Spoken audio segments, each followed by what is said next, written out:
This program is rated PG. It contains themes and scenes which may not be suitable for very young audiences. Parental guidance is advised. Be advised that the views and opinions of the hosts and guests do not reflect those of the station.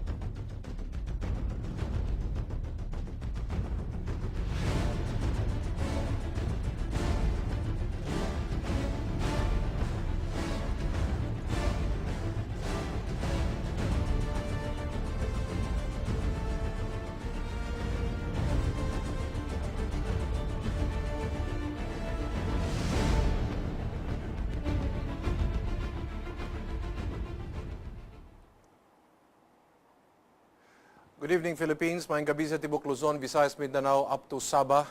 Ako po si Eric Espina. Ito ang inyong Republika. I don't know about you, what are your reading habits in the morning? Whether you switch on your television and take your coffee, or you open your favorite newspaper and read the headlines. In my case, I've become very choosy about reading the newspaper for one very simple reason.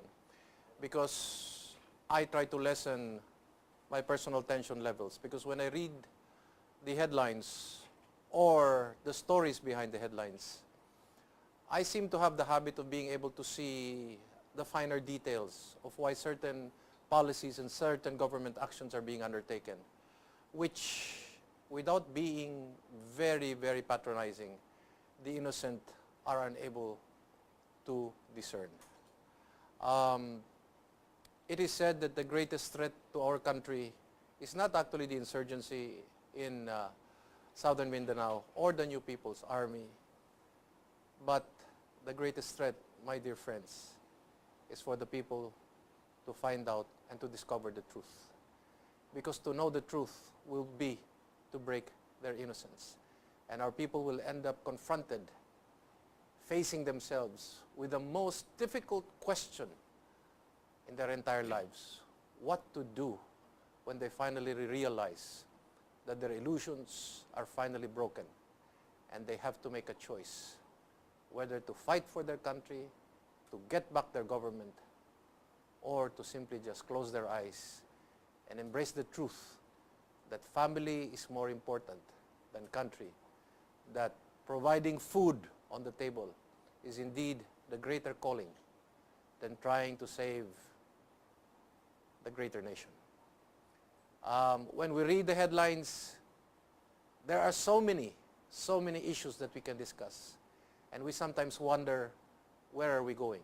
This is the reason why we ask tonight, what is happening, one?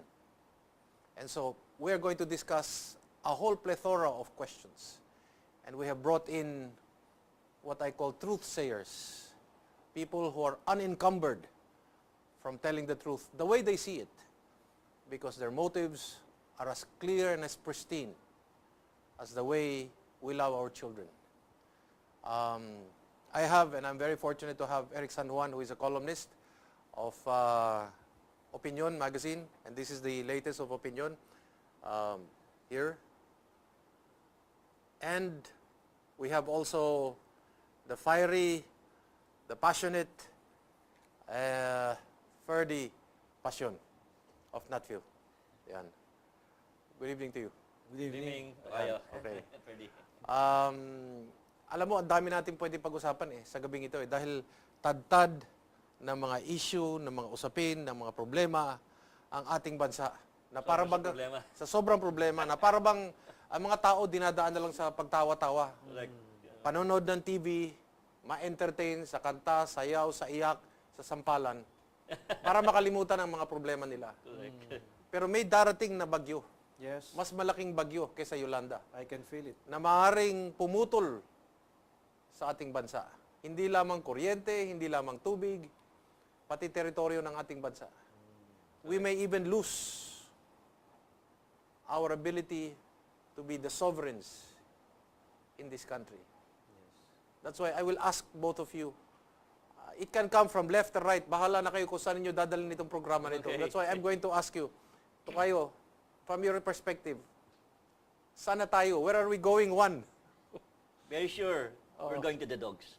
Okay. Very clear sa mga nangyari. So, kung makapapansin mo, even in newspapers, Okay. every day, dumadami nagko-compound ang problema Okay. na walang solusyon na lumalabas. Except mga lip service, band-aid, Okay. scenarios and so forth. Palusot. Puro palusot. Kaya yun ang worrisome, plus parang nobody's minding the story. Aha. Very clear na walang maliwanag na pinagkikitaan na ang bayan. Okay. Ang kumikita lamang itong mga politikong nandiyan sa gobyerno. Okay. Pero sa mga, tingnan mo, any one of us, ang taxation napakatindi. Yes. Saka tayo lugi. Oo. Dahil tayo, may withholding tax tayo kagad eh. Yes. Ito bang mga mayayaman na ito sinasabi na top 1,000 corporations, Oo. top people in the Philippines, Yes. sila ba nagbabayad ng tamang tax? Oh, Nagbabayad, kunyari yung corporation, hindi naman sila eh. correct. Pero tayo, kaltas kagad. Mhm. Pagkuha mo ng payslip mo, tanggal na lahat. SSS, pag-ibig, etc. Ang dami. So, saan ka? Imbis na dati, just like in America, 30% lang ang nakukuha sa'yo. Oh. Dito, try to analyze. From the farm, Oh. going to the market, Yes. tapos you buying the supply, Oh. ilang ibat yan? Ilang ibat yan? Sana kung one time lang na nagbabayad tayo ng VAT. Yes. Lahat yan may VAT. Mhm. So talagang napakatindi na ng problema. Tapos kadalasan itong nakikita natin, di ba, naglalakihang mga malls. Ito mga tao na ito na, hindi ko naman nila lahat, pero itong mga tao na ito ba kumita sa tamang pamamaraan o kumita dahil nag-smuggle ito in one time of their life? Hindi, ang really sad to kayo, no, na itong mga nagiging presidente natin, kapartner dyan. Okay. Sila yung mga ninakaw nilang pera sa gobyerno, Okay. nandiyan sa mga mall na yan. Okay. Kung malalaman lang ng taong bayan, kung talagang iimbestigahan ng isang independent, merong independent auditor na mag-handle nito, maniwala ka lalabas ang katotohanan dito na hindi at even China is helping this Chinois, itong mga Correct. ethnic Chinese na ito. Oo. Ito galing sa mga politiko natin from Marcos and So so matindi forth. ang smuggling dito sa ating bansa. Hindi smuggling, laundry money. Okay. Ang pera nila laundry sa mga ganyang klase mga kunyari malalaking negosyante. Okay. Kasi without us knowing na pera pala ng bayan yun mga nilaro na yan. Tapos ang malakas na kumita dito yung mainland China. Hindi ang problema nga Kasi masyadong mura daw yung mga pinapasok dito, Ang- kaya daw mas mabuti daw sa ating mga Pilipino dahil mas mura yung mga nabibili. alam mo ang problema natin dito, ang mga Chinese, magaling sa soft touch operation. Okay. Lalo na tayo, madali tayong makurap eh. Ang thinking ng mga foreign people, mga foreigners sa atin everybody has a price in the Philippines. Okay. So we go there. You see? Yan ang malaking problema natin na any Tom, Dick, and Harry can do something on their own, tapos sila lang ang happy, tayo hindi. Is it correct to say that many of these big malls, I'm not saying all, but many of these big malls, the upcoming malls, are very rich or are getting richer because at one time in their lives, nag-smuggle sila, palagi pa sila nakakapalusot sa smuggling? Definitely. Alam mo, ang problema nga natin dyan, itong mga people in the government, Pinapayagan natin. because they're part of the conspiracy. Saka kaya pinapayagan nila dahil kasosyo sila. Alam mo, in the napansin process. ko, Dami nila itong mga ethnic Chinese na to. Tukayo, napansin mo ba, maraming mga construction, yung mga tabla-tabla ngayon, napansin mo, they're all over the place. Ano yun? Nagbayad kaya ng mga taxes yung mga... Ayun ang maliwanag. Ha? Kaya nga sabi sa'yo, lahat yung mga ethnic Chinese na to, may mga MBA. Kaya kayang-kaya nilang gawin yan. MBA means may backer ako. Okay. Yung gobyerno. You see? Yun ang malaking problema natin. And yet, we're talking here of just simple construction materials, yung mga dinadump galing sa China. Hindi pa natin pinag-uusapan dito yung bigas, ha? Yung bigas. Wala na eh. Lahat nga so corrupted eh. Kaya hindi naman gagawin na isang cabinet secretary yan nang walang blessing sa amo. Sa taas, ano? You see? Kaya lahat, just like our law enforcers, our soldiers, they don't have the will to fight anymore. They only have the will to survive. Tama yun. You see, tingnan mo, yun lang nangyari sa Pasay the other 2 weeks ago. Oo. Nakahuli yung Inspector Cesar Tineros ng drug lord Oo. na top level. Oo. O ano nangyari? Siya ngayon ang na-relieve. Kasi hinuli niya yung drug Dahil lord. hinuli niya yung drug lord. Yung MILF na na commander na maraming krimeng ginawa, na-release din. Paano nga may MBA? You see? May backer Because ako. may backer. Kasi the MLF is dealing with the government. Siya ang baby nila ngayon eh. So paano magagalawin yung isa sa mga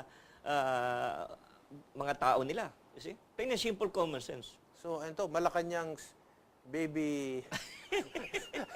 Baby MBA. Army. Baby Army. Malacanang's Baby Army, MBA, yung MILF. They're creating a lot of monsters out of this organization. Ito si Ferdy, may sinabi sa akin, yung chacha tinuloy na. Napasa na sa committee level. Yeah. Ba't ganun kabilis? Doon nga tayo nagtataka. Unang-una, wala namang public clamor. Nobody is saying that we should have chacha except the oligarchs. Because I understand the Supreme Court found out that a company, a big telecommunications company, Okay. exceeded the limit on foreign ownership. Okay. Now, in order to cure the crime, so to speak, Oo. they instead of changing their behavior, Oo. they want to change the constitution to suit their behavior. Okay. So, That's a good ganyan one. na ang uso ngayon eh. Katulad ng framework agreement with the Bangsamoro, Oo. it's against the constitution. So, we have to change the constitution in order to suit the unconstitutional Bangsamoro agreement. So the supreme law now has to buckle down to... So we have become a government of men rather than a government of laws. And remember, Kung sabihin naman ng mga congressman, we represent the people. well, That's why gusto na natin ng chacha kasi we represent the people. Ano masasabi mo doon? I would believe that if they had only followed the elections law, which says that before an election, the source code must be released for the scrutiny of any Tom, Dick, and Harry. But Okay. for 2 elections already, Never Wala. happened. they did not comply with the law and they took away all the safeguards. Correct. That's why we now have a situation wherein 60% of the voters in all the precincts of the country voted for the senatorial candidates of Noynoy, Okay. 30% for the senatorial candidates of Binay, Oh. and 10% for the Independent. independents. Okay. For all the precincts, imagine, the same percentages. Uniform. Uniform. If it is not pre-programmed, Oh. then I do not know what is the So- meaning of pre-programming. So ito nga ngayon, nakalusot na sa committee level. Yes. Kailan ito lang nangyari? Ito lang. Just Bago a few lang. days ago, just last week. Pagkatapos, plenary na ito. Plenary na No. kaagad. May 5? May 5 sa resumption. Ang masaklap dito, for every provision of the Constitution on the natural resources, on the national economy and patrimony, Okay. which is our Bill of Rights. Okay. As far as the economics is concerned, it is our economic Bill of Rights. Yes. For every provision, they will put at the end as may be provided by law. Ano ibig sabihin nun para sa mga tao? Eh di, ang ibig sabihin dito, Kung na-integrate nila. nasa kanilang kamay dito sa mga traditional politicians na ito sa Kongreso. Kung ano gagawin nila sa yaman ng bayan. At their caprice and whim ay pwede nilang ikontrolin yung ating economic Bill of Rights. At ang problema pa, this is the same people na gumawa ng EPIRA na nagpapahirap sa atin ngayon, gumawa ng all the regulation law, at magkakaroon, ang procedure na fina-follow nila ay yung enacting a simple bill into law. Imagine, that process to change the Constitution, ibig sabihin magkakaroon ng BICAM. Nung nagkaroon ng BICAM sa value-added tax law ni Recto, yung RVAT, Recto VAT, ay doon sa BICAM nagkaroon ng yarian. Dapat nakalagay doon sa original bill, merong no pass-on provision. You cannot pass on the value-added tax on gasoline, To the on consumers. electricity, on water, Correct. to the consumers. Pagdating doon sa BICAM, miraculously, biglang nawala